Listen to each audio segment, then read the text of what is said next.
Why won't you just look at me, buddy?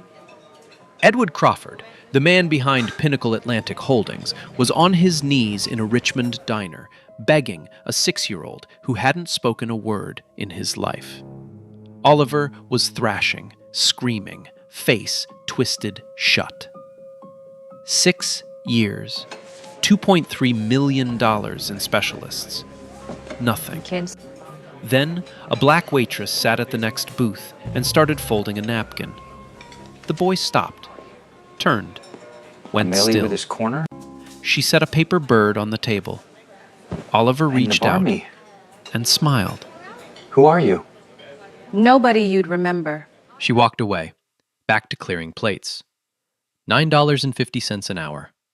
But that moment was the beginning of the worst mistake Edward Crawford ever made. Look, that moment in the diner, it was just the beginning. What came next, nobody was ready for. Before the napkin bird, before the scream, before Edward Crawford walked through that door. Haley Simmons clocked in at 11:47 a.m., 13 minutes early, same as always. She tied her apron in the kitchen, tucked her phone into the front pocket, and checked the screen one more time. 3 missed calls from Grandma Odell's home care aide. She didn't call back. Not yet. Because calling back meant hearing a number. How much was owed. How far behind they were. How many weeks the aide could keep showing up for free before she stopped showing up at all. Haley put the phone away and pushed through the kitchen door.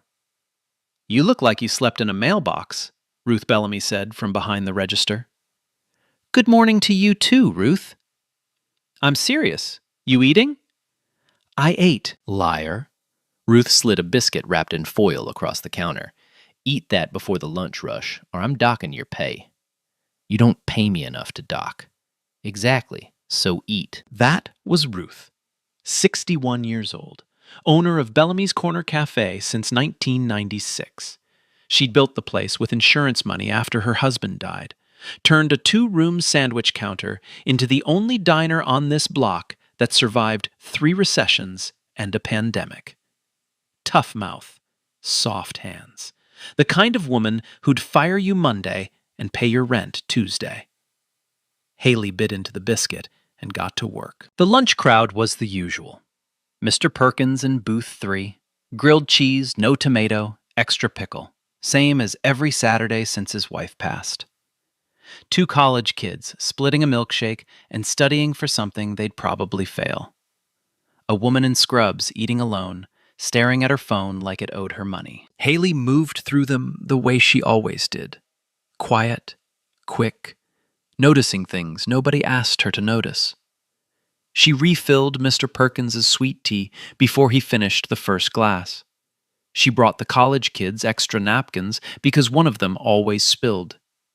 She left the woman in scrubs alone because sometimes that's what people actually need. "Order up, table 6, Ruth called. Haley grabbed the plates. 2 burgers, 1 salad, a kid's meal with the fries arranged in a smiley face, because she always did that, even though nobody asked. Table 6 was a mother with 2 daughters. The younger one saw the fry smiley and gasped like Haley had performed actual magic. "Mom! Mom! Look!" The mother glanced at the plate, then at Haley. Didn't say thank you. Didn't look up again. Haley didn't flinch. She never did. She dropped the check at table 2, a guy in a polo who'd been camping for 90 minutes on a $6.50 order. He left 3 quarters and a dime on the table.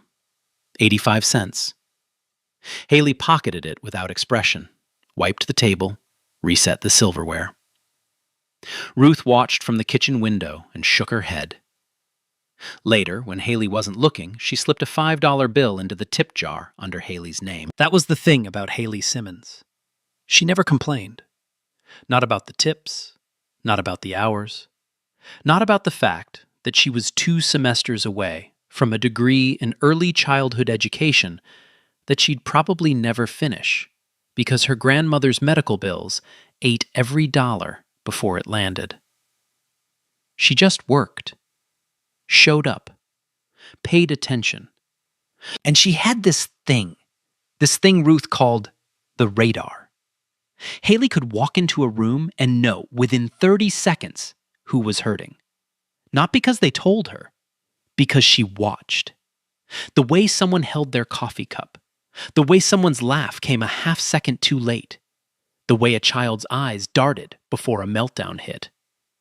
She couldn't explain it, didn't try to. It was just how she was built. So when the front door opened at 12:15 p.m., and a man in an Oxford shirt walked in holding the hand of a small boy who was already trembling, Haley clocked it before anyone else in the room. The boy's fingers were fluttering, his breathing was shallow. His eyes were scanning the ceiling lights like they were hurting him. Haley reached over and angled the window blinds, quietly pulled the fluorescent table menu out of the booth before they sat down, replaced the metal spoon with a wooden stirrer. She didn't say a word, didn't explain. The man didn't notice, but the boy, just for a second, stopped trembling. And that was before everything went wrong. That night, two people sat alone in two very different rooms, carrying the same weight. Haley's apartment was above a laundromat on East Broad Street. One bedroom. A kitchen that doubled as a living room. The washing machines downstairs vibrated through the floor from 6 a.m. to midnight every single day, until the hum became something she didn't hear anymore, the way you stop hearing your own heartbeat. She dropped her keys on the counter, pulled out her phone. 3 missed calls from Denise, her grandmother's home care aide. She called back. "Haley, I love Miss Odell. You know I do." Denise's voice was careful, practiced, the voice of someone who'd rehearsed what she was about to say. "But I'm 4 weeks behind. I got my own bills." "I know. I'm gonna—" "You said that last month." Silence. "Just give me till Friday, Denise. Please." Friday. That's it. Haley hung up.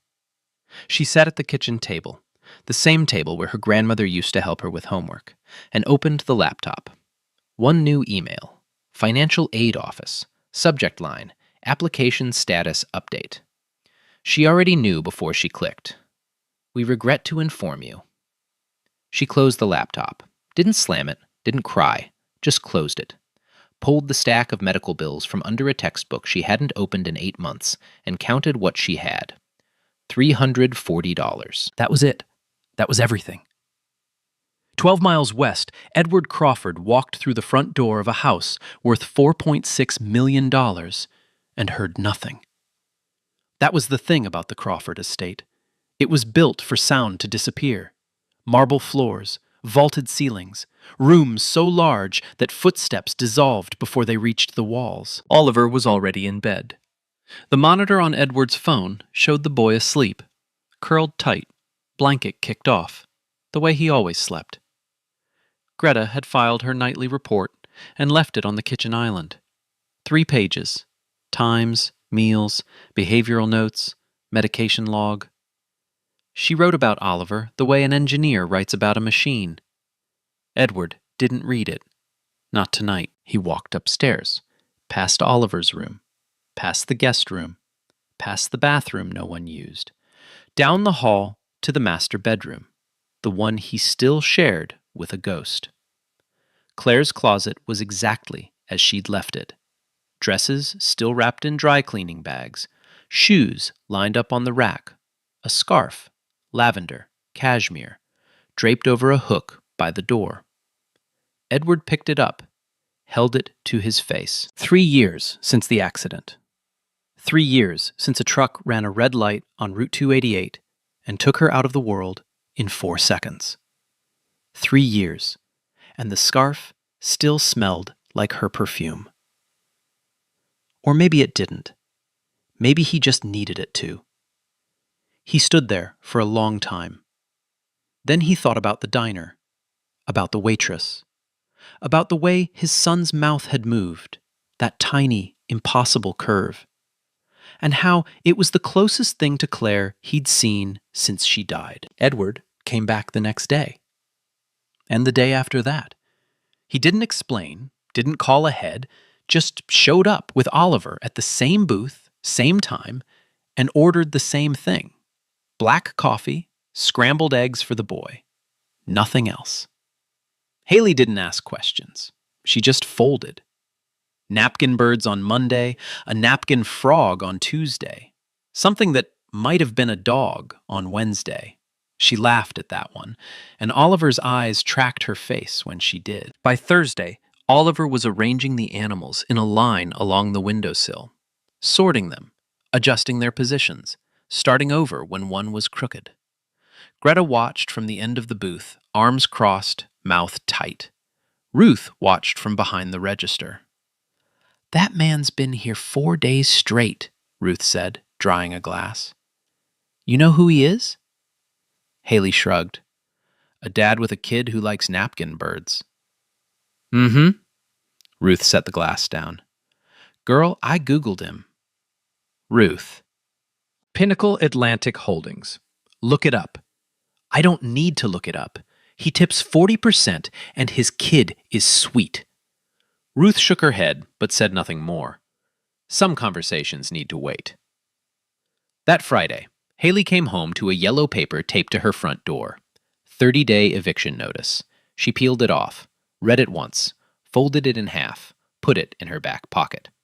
Then she sat on the bottom step of the stairwell, the one with the cracked tile that the landlord never fixed, and pressed both hands over her mouth. She cried the way people cry when they've trained themselves not to make a sound. Nah, hold on. This ain't right. She got $340, an eviction notice, a grandmother about to lose her nurse, and she's out here folding napkin birds for somebody else's kid? Not a single complaint. Put yourself in her shoes. You got nothing left, and you're still giving? I can't. The following Monday, Edward walked into Bellamy's at 9 a.m. No Oliver, no Greta. Just him, suit jacket off, sleeves rolled, like he was trying to look less like what he was. It didn't work. The watch alone gave him away. He sat at the counter, not a booth, the counter, where Haley couldn't avoid him. She poured his coffee without asking. Black, no sugar. She'd memorized it 3 visits ago. "I need to talk to you," he said. "You're talking." He reached into his jacket and placed a white envelope on the counter between them, slid it toward her with 2 fingers. Haley looked at it, didn't touch it. "Open it," he said. "Please." She wiped her hands on her apron, picked it up, and pulled out the contents. A typed letter on Pinnacle Atlantic letterhead, and a check, $25,000. She read the letter. Slowly. Every line. Full-time position as Oliver's personal care companion. Benefits. Flexible schedule. A salary that was more than she made in a year at the diner. She put the letter down, looked at the check, looked at Edward. Then she slid the envelope back across the counter. "I don't know you," she said, "and I don't take money I haven't earned." Edward blinked. "I'm sorry. What?" "I said no." "Miss Simmons, I don't think you understand what—" "I understand fine. You want to buy what I did for your son. But that wasn't a service. That was just Tuesday."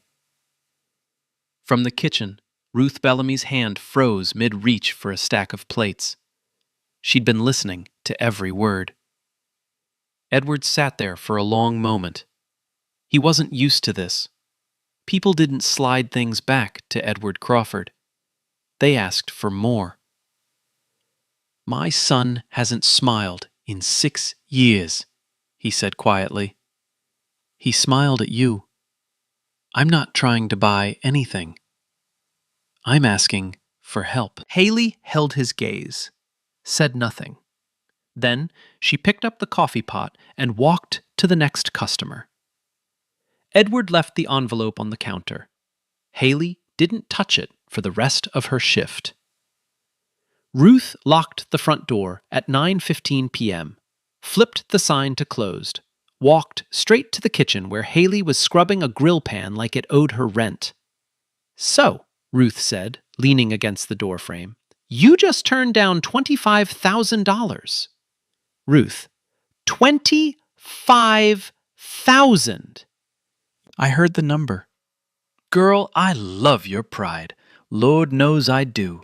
But pride don't pay for your grandmama's nurse.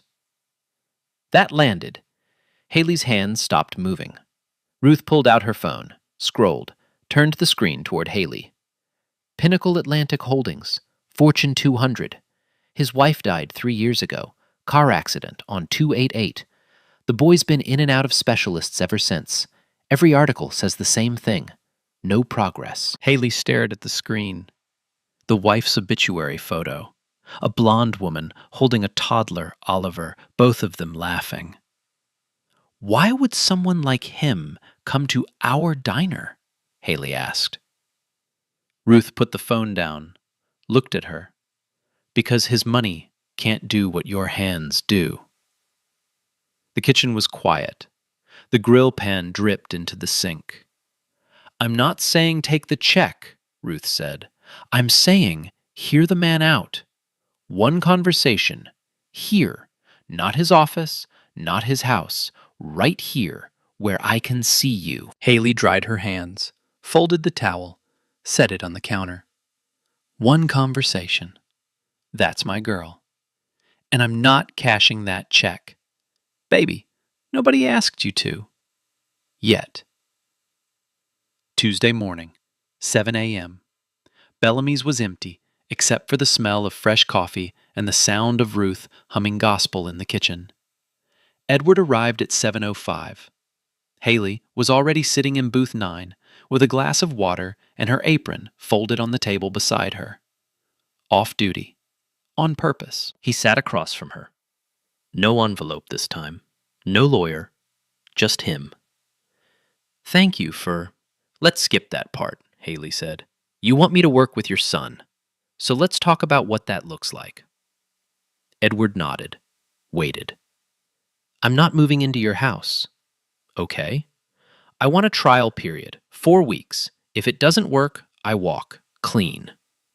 That's fair. I keep 2 shifts here at the diner. This is still my job. Of course. I want to meet Oliver's therapists before I start. His teachers, too. I need to know what's been tried and what hasn't. I'll arrange it. And you call me Haley, not Miss Simmons, not the caregiver. Haley. Edward almost smiled. Haley. Got it. She paused, looked at her water glass, turned it once on the table. One more thing. If Oliver doesn't want me there, if he pulls away, if he shuts down, if he's worse instead of better, I leave after 1 week. No hard feelings, no check. You don't owe me anything, and I don't owe you. And if he does want you there, then we figure out week 2. Edward exhaled. For the first time in this conversation, his shoulders dropped. I'll have my attorney draw something up. Simple, nothing complicated. Good, because I don't do complicated. From the kitchen, Ruth's humming had stopped. She was standing at the window, watching, holding a coffee pot she'd forgotten to put down. Thursday, 8:02 a.m. Haley pulled her 2009 Honda Civic, cracked windshield, check engine light permanently on, through the iron gates of the Crawford estate. The driveway alone was longer than her block. She parked next to a black Mercedes and a white Range Rover and sat in her car for 30 seconds, hands on the wheel, breathing. Then she grabbed the canvas bag from the passenger seat, napkin paper, wooden blocks, 3 jars of finger paint she'd bought at a dollar store, and walked to the front door. Greta opened it before she knocked. You must be the new arrangement. Not a greeting, a classification. Haley. Follow me. The house was enormous and silent. White marble, high ceilings, art on the walls that looked expensive and sad at the same time. No toys on the floor, no drawings on the fridge, no noise. Oliver's room was on the 2nd floor. Greta opened the door and stepped aside. The room was clinical. White walls, organized shelves, a weighted blanket folded in precise thirds on a bed that looked like it belonged in a catalog. A laminated daily schedule taped to the wall, every 15-minute block accounted for. 8 o'clock, wake. 8:15, hygiene. 8:30, breakfast. 8:45, sensory exercise A. Greta handed Haley a binder, 3 inches thick, tabbed sections, dietary, behavioral, medical, emergency, communication protocols. Everything you need is in here, Greta said. His routine is non-negotiable. Deviations cause setbacks. I've documented every variable. Haley flipped through it. Pages and pages of charts, graphs, notes in small handwriting. Oliver reduced to data points. She closed the binder, set it on the desk. Where's Oliver? Downstairs. Breakfast ends at 8:45. Can I see him? Greta's mouth tightened. He's on schedule. I'll wait then. Haley sat on the floor, right there in the middle of Oliver's room, cross-legged, canvas bag open. She pulled out a stack of napkin paper and started folding. She didn't look at the binder again. At 8:51, a small shadow appeared in the doorway. Oliver stood there, rigid, fingers fluttering, eyes scanning the room like something had changed and he needed to map it. His gaze landed on Haley's hands. She folded. Slow, steady. A bird first, then a frog, then something she hoped looked like a rabbit. Oliver inched forward. 1 step. 2. He lowered himself to the floor 3 feet away from her and watched. By 9:30, he was sitting beside her. By 10:15, he was touching the animals, lining them up in a row along the baseboard. By 11, he placed one in Haley's palm. A gift. His first. Greta watched from the hallway, arms folded, jaw set. The week unfolded fast. Day 2. Oliver followed Haley from room to room. Not close, 5 feet behind, but following. Day 3. She introduced textures, velvet scraps, warm water in a shallow bowl, garden soil in a tin cup. Oliver pressed his fingers into each one, again and again, mapping the feeling. Day 4. Haley hummed while she worked. An old hymn, something her grandmother used to sing when Haley was scared of thunderstorms. Low, steady, no words. Oliver's head tilted. By afternoon, he was humming back. Same melody, same rhythm. His version. Day 5. They walked in the garden. Oliver reached up and took Haley's hand. She didn't react, didn't gasp, didn't squeeze. She just held it, light and easy, and kept walking. Day 6. The grocery store. Edward had asked Haley to pick up a few things with Oliver. Practice.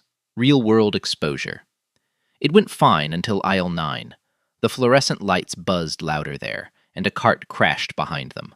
Oliver dropped, hands over ears, rocking. Haley sat on the floor right next to him. Didn't pull him up, didn't shush him. She hummed the hymn and put her body between him and the stairs.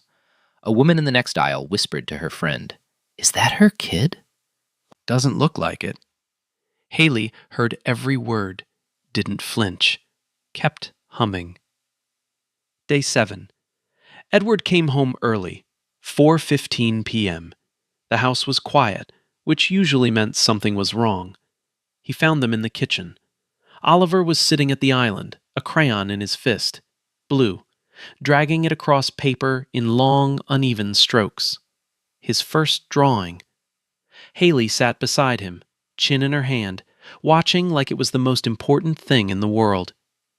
Oliver looked up at his father and smiled. Edward stood there. He opened his mouth to say something. Nothing came out. He turned, walked to the hallway, pressed his back against the wall, slid down until he was sitting on the floor, and covered his face with both hands. He wept. Not quietly, not the controlled kind, the kind that comes when you've held something so tight for so long that the moment it loosens, even a little, everything breaks at once. In the kitchen, Haley heard it. She didn't go to him. She knew some things you have to feel alone. She picked up a blue crayon and drew a bird next to Oliver's scribble. Oliver looked at it, then back at his paper, and drew a line connecting them. 3 weeks in, and the Crawford house had a heartbeat again. It was small things, the kind you wouldn't notice unless you'd lived in the silence that came before. Oliver pointed at things now. The window, a bird outside, the jar of peanut butter on the counter. He'd extend one finger and look at Haley, and she'd say the word. Window. Bird. Peanut butter. And he'd move his lips, trying to catch the shape of it. Some days the sound came out, some days it didn't, but he kept trying. He slept through the night, every night, for the first time since Claire died.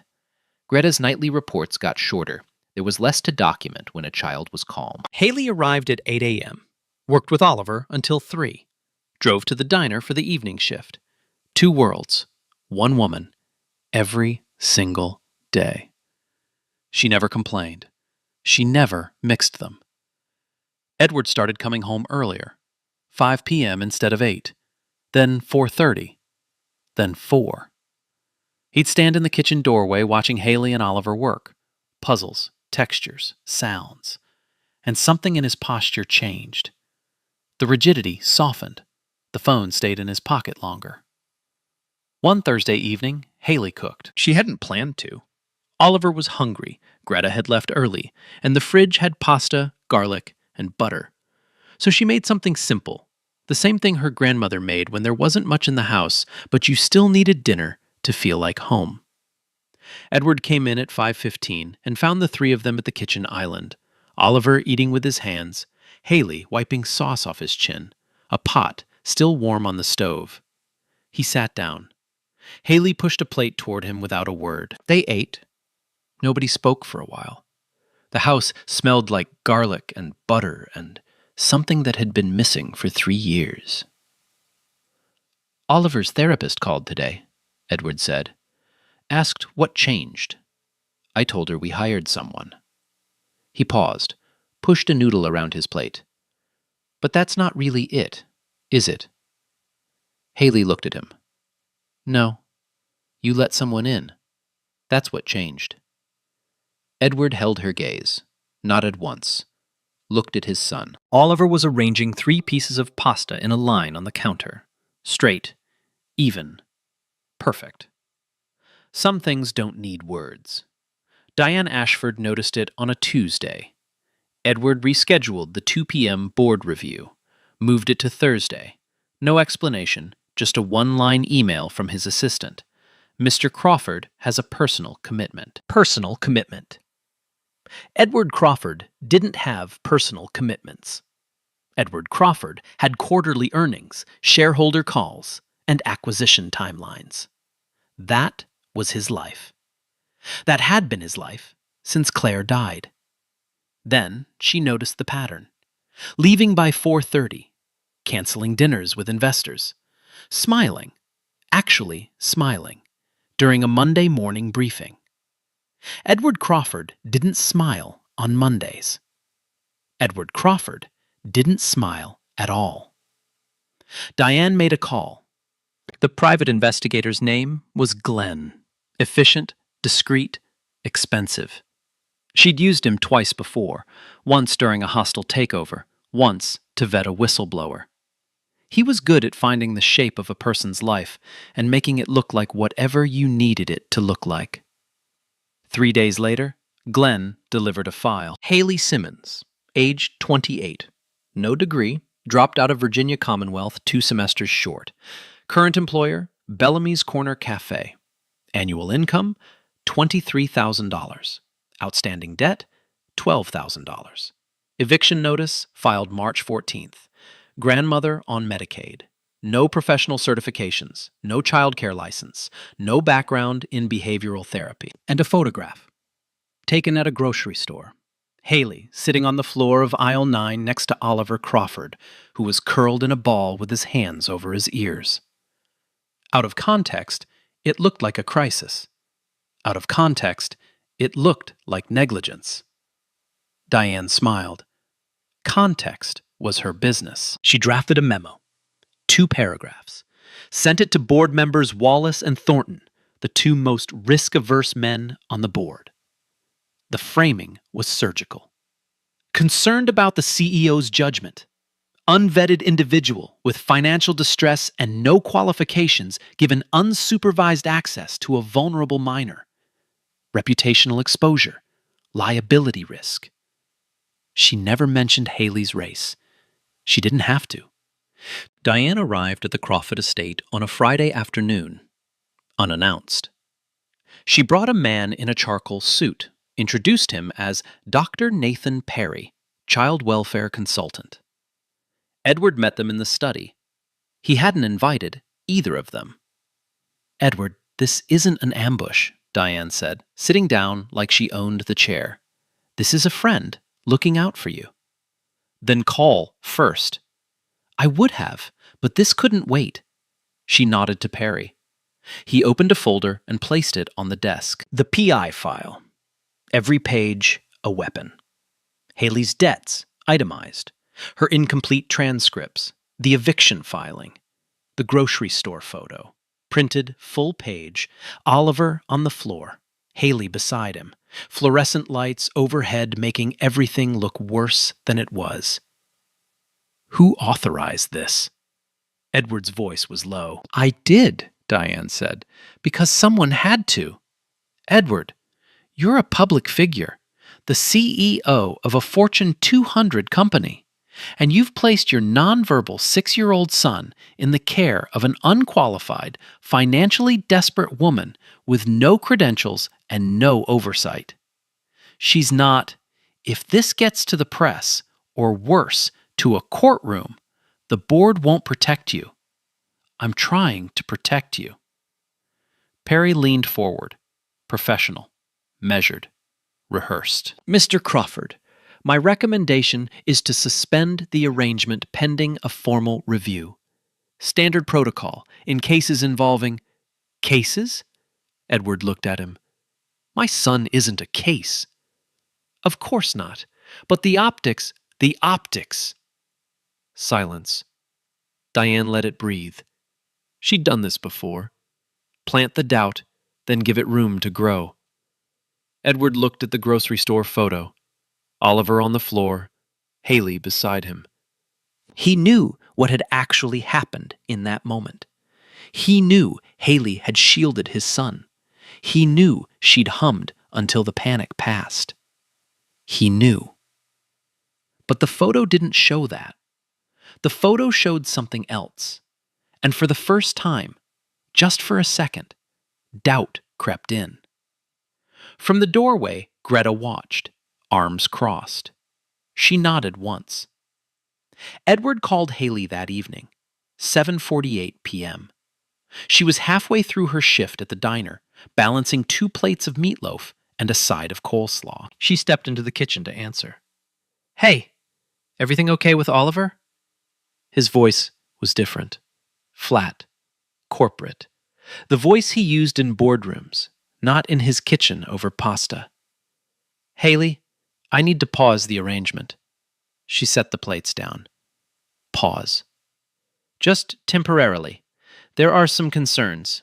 About oversight. About—" "Whose concerns?" Silence. "Edward, whose concerns?" "It's just, for Oliver's sake. Until we sort some things out." For Oliver's sake. Haley knew that phrase. She'd heard versions of it her whole life. It was never about the person they named. It was always about the person too afraid to say what they really meant. "Okay," she said. "Haley, I said okay." She hung up. Stood in the kitchen for a full minute, both hands flat on the stainless steel counter, breathing. Ruth looked at her from across the room but didn't ask. Not yet. The next morning, Haley drove to the Crawford estate one last time. She packed her canvas bag, the napkin paper, the finger paints, the wooden blocks, the velvet scraps. She rolled up Oliver's crayon drawings and tucked them under her arm. The blue bird, the scribbled lines, the one where he'd drawn a brown figure with something yellow in its hand. Greta stood by the front door, held it open. didn't speak. Haley stopped at the threshold, turned back toward the house. He was starting to say words, Edward. Edward stood at the end of the hallway, hands in his pockets. He didn't move. He was almost there. She walked out, the door closed behind her. Upstairs, Oliver stood at his bedroom window. He watched the Honda Civic pull down the long driveway, past the iron gates, and disappear. His mouth opened. No sound came out. Then he screamed, the kind of scream from the diner, raw, shredded, from somewhere deeper than his lungs. He didn't stop for 3 hours. Greta tried the headphones, the blanket, the protocol card. Nothing worked. Nothing worked because the one thing that worked had just driven away in a car with a cracked windshield and $340 in the bank. Haley came back to the diner like nothing happened. Apron on, hair tied, tables wiped, orders up. The same rhythm, the same routine, the same $9.50 an hour. She didn't talk about the Crawford estate, didn't mention Oliver, didn't mention Edward. She just worked. But Ruth knew. She knew because Haley stopped humming. 3 weeks at that house, and the girl had started humming again. That old hymn, the one from her grandmother. Now the kitchen was silent, and Haley's hands moved faster than they needed to, scrubbing things that were already clean. Ruth gave it 2 days. Then she locked the front door at closing, pulled up a chair across from Haley, and sat down. Talk. Ruth, I'm fine. I didn't ask if you were fine. I said talk. Haley's hands stopped. She stared at the rag in her grip, wrung it once, then told Ruth everything. The woman in the suit, the file, the fake consultant, Edward's voice on the phone, flat, rehearsed, not his, for Oliver's sake. Ruth didn't interrupt. She sat. She listened. And when Haley finished, Ruth's jaw was set so tight the muscle in her cheek twitched. So let me understand this, Ruth said slowly. They dug up your eviction, your debt, your transcripts, and they used all that, everything you've been surviving, to call you a threat to a child you were healing. That's what happened. And Edward believed it. He didn't fight it. That's the same thing. Ruth stood up, paced the length of the counter, stopped. No, that's not the same thing. That man is scared. Scared people fold. But the woman who did this to you, she's not scared. She's calculated. And calculated is worse. Ruth picked up her phone. What are you doing?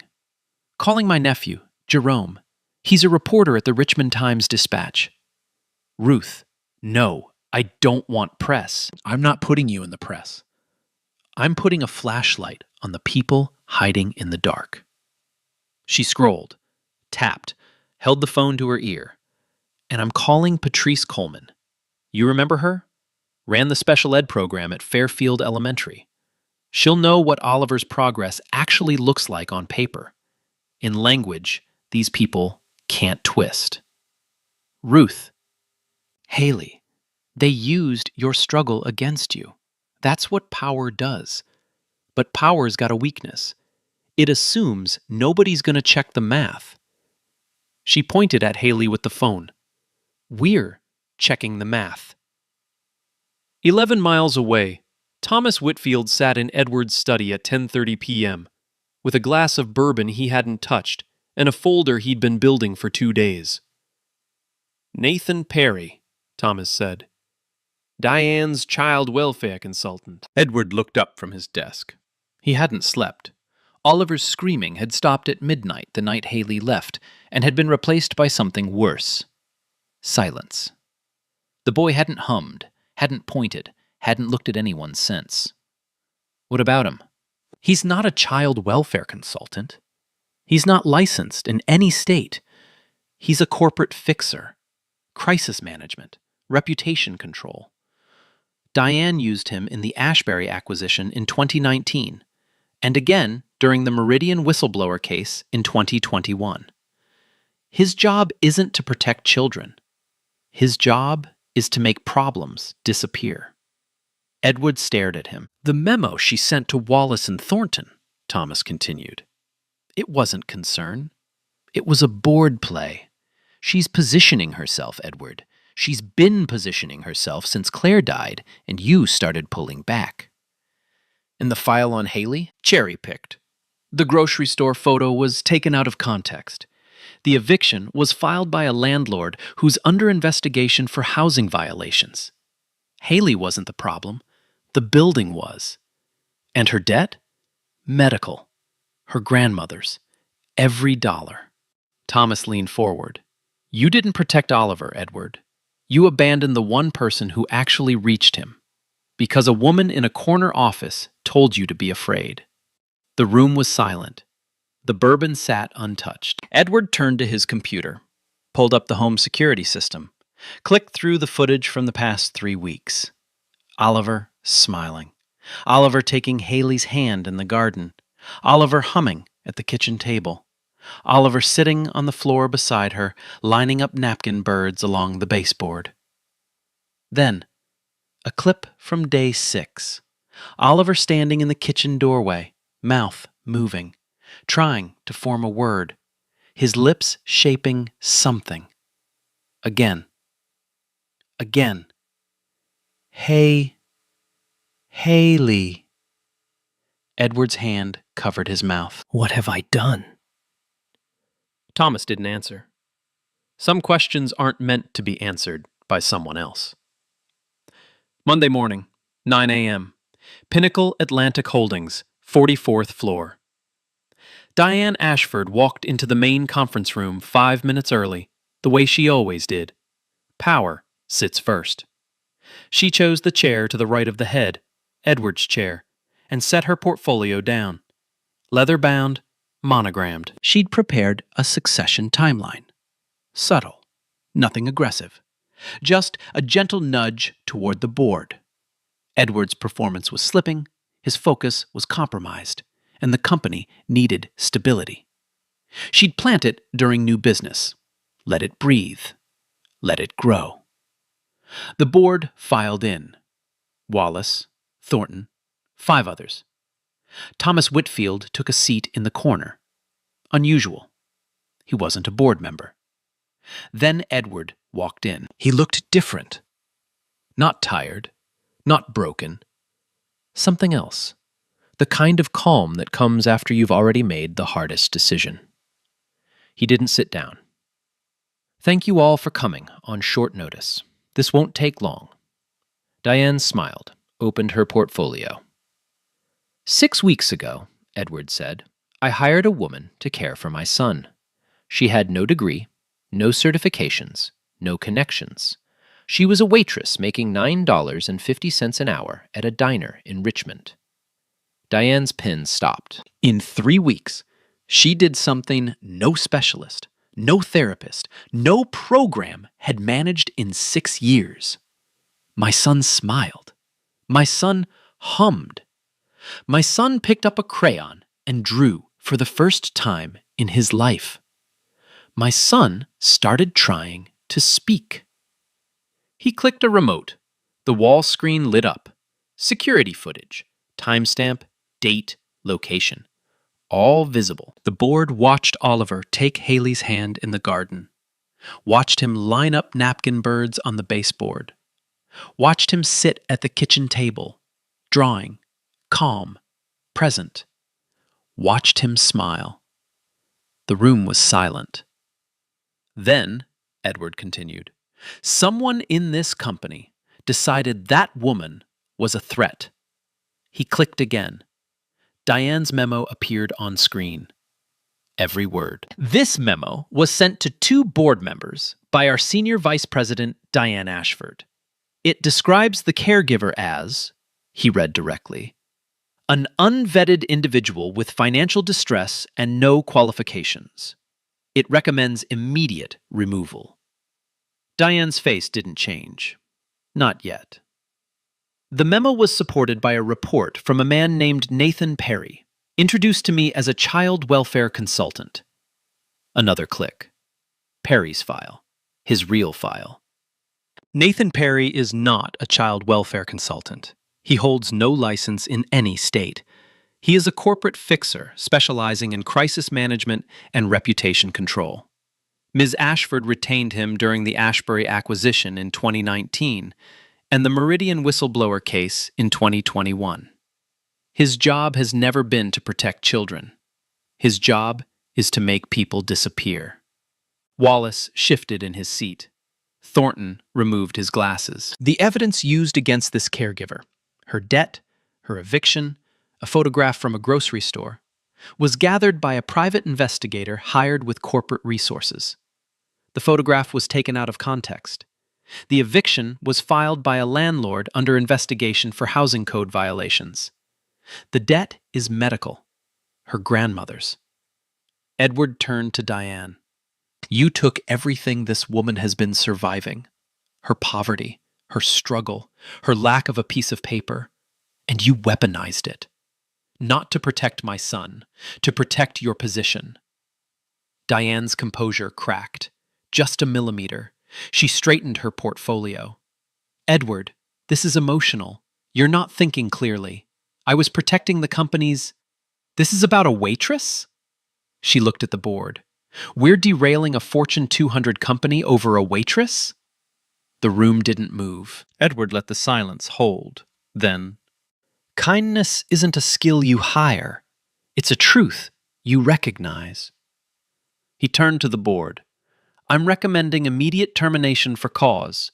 Misuse of corporate resources, fraudulent representation of a consultant, manipulation of board communications for personal advancement. Wallace looked at Thornton. Thornton looked at the screen. Oliver, smiling. The vote was unanimous. Diane stood, gathered her portfolio, walked to the door. Stopped. She looked at Edward one last time. He didn't look back. The door closed behind her. The next morning, Edward walked into Bellamy's Corner Cafe at 7:15 a.m. No suit jacket, no envelope, no lawyer. Haley was wiping down booth 4. She saw him come in, didn't stop wiping. He sat in booth 9, their booth, folded his hands on the table, and waited. She finished booth 4, then 5, then 6. Took her time. Refilled Mr. Perkins's sweet tea, cleared a stack of plates from the counter, rang up a to-go order. Then she walked to booth 9, order pad in hand, pen ready. What can I get you? Edward looked up at her. I failed you. I failed my son. I don't have a check. I don't have a contract. I don't have a plan. He paused. I just have an apology. And one question. Haley waited. Will you let me earn your trust back? She didn't answer right away. She looked at him. Really looked. The way she looked at people when she was reading what they weren't saying. You don't earn my trust, she said. Oliver does. If he still wants me there, I'll come back. He does. He hasn't stopped. I'm not finished. Her voice was steady. Not angry, not cold, just clear. This time, I set the terms. All of them. Not your lawyer, not your board. Me. Okay. And if anyone comes at me with a file or a photo or a memo again, I'm gone. And I don't come back. That won't happen. You said that last time. You said, for Oliver's sake. That landed. Edward's eyes dropped to the table. You're right. I did. Silence. One chance, Haley said. That's what this is. One chance. From the kitchen, Ruth Bellamy stood at the window, coffee pot in hand, a tear running down her cheek that she'd deny until the day she died. That's my girl, she whispered. Haley drove through the iron gates the next afternoon. Same Honda Civic, same cracked windshield, same canvas bag on the passenger seat. She walked into the house, up the stairs, down the hall to Oliver's room. The napkin birds were still on the windowsill, every single one, untouched, exactly where they'd been the day she left. She sat on the floor, pulled out folding paper, started folding. She didn't call for him, didn't announce herself. A shadow appeared in the doorway. Oliver stood there, still, fingers fluttering, eyes locked on her hands. He didn't move for a long time. Then he walked forward, slowly, sat down beside her, close, closer than before. He reached behind him and pulled out a piece of paper, a crayon drawing, wrinkled like he'd been holding it for days. A brown figure, a yellow bird in its hand. He placed it in Haley's lap. Her eyes filled. She pressed her lips together, held it. Oliver looked at her face. Then he opened his mouth. The sound was rough, unpracticed, like a door that hadn't been opened in years, grinding against its frame. Hey, Lee. Haley's hand went to her mouth. Hey, Lee. In the hallway, Edward Crawford gripped the door frame with both hands, his knuckles white, his breath gone. His son had just spoken a name, his first word, and it was hers. Haley set the drawing down, opened her arms, slowly, gently, no pressure. Oliver leaned in, pressed his forehead against her shoulder. He didn't pull away. She held him, light, easy, the way you hold something that finally, after everything, chose to stay. 6 months later, Haley Simmons walked across a stage at Virginia Commonwealth University in a cap and gown that Ruth Bellamy had ironed 3 times because you're not graduating with wrinkles, baby. Early childhood education. 2 semesters she thought she'd never finish. Funded by a scholarship from the Crawford Foundation, not a personal check from Edward, not charity. An application, an essay, a review board that didn't know her name until they read her work. She earned it. Oliver sat in the 3rd row of the auditorium between Edward and Ruth. When Haley's name was called, Oliver stood up. He didn't clap, too loud, too much, but he raised both hands and fluttered his fingers in the air. His version of applause, the only version that mattered. The ripple kept moving. Haley worked with Oliver 3 days a week at the Crawford estate. The other 2 days, she drove across Richmond to Fairfield Elementary, where Patrice Coleman had built a special education program that was underfunded, understaffed, and doing miracles anyway. Haley consulted, trained aides, taught them what no textbook covered: how to read a room, how to slow down, how to meet a child where they are instead of dragging them to where you think they should be. Oliver was in a mainstream classroom now, with support, with a plan.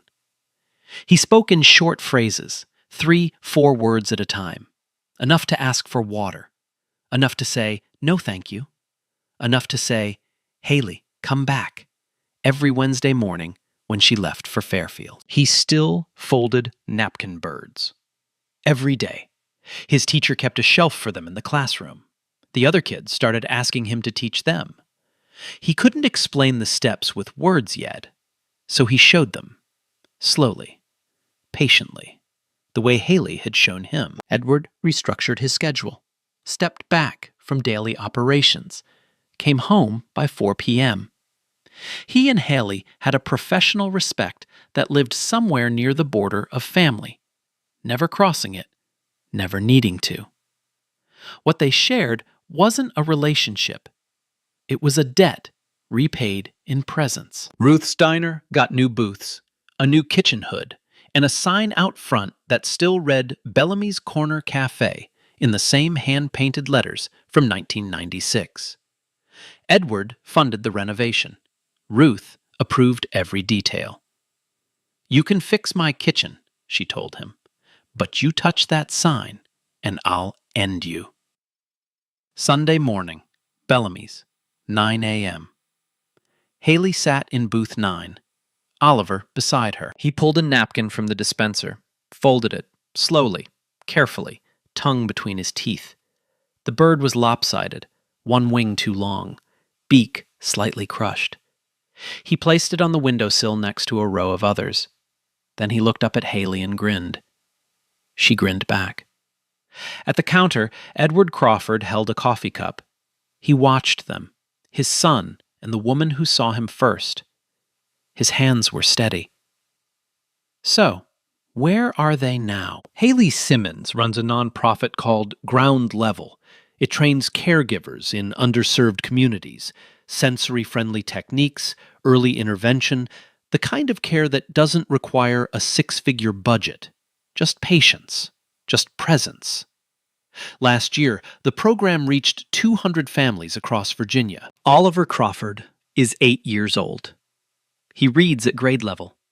He has a best friend named Wyatt who also likes folding things, mostly paper airplanes, which Oliver considers structurally inferior to birds. He's still quiet, still particular, still Oliver. But he's there, present, connected. Edward Crawford stepped down as CEO of Pinnacle Atlantic Holdings. He's chairman now, 3 days a week. The other 4 belong to his son. He told a reporter once that the smartest business decision he ever made had nothing to do with business. Diane Ashford was last seen consulting for a firm currently under federal investigation for securities fraud. No one was surprised. Ruth Bellamy retired. The diner is run by her niece, Angela. Booth 9 has a small brass plaque on the wall. It reads, "Where it started." Man, 6 years. 6 years. No smile, no words, nothing. You spend millions. Nothing works. Then a waitress with a napkin does what nobody could. Imagine that's your kid. Just imagine. Like, share, subscribe. We need more stories like this.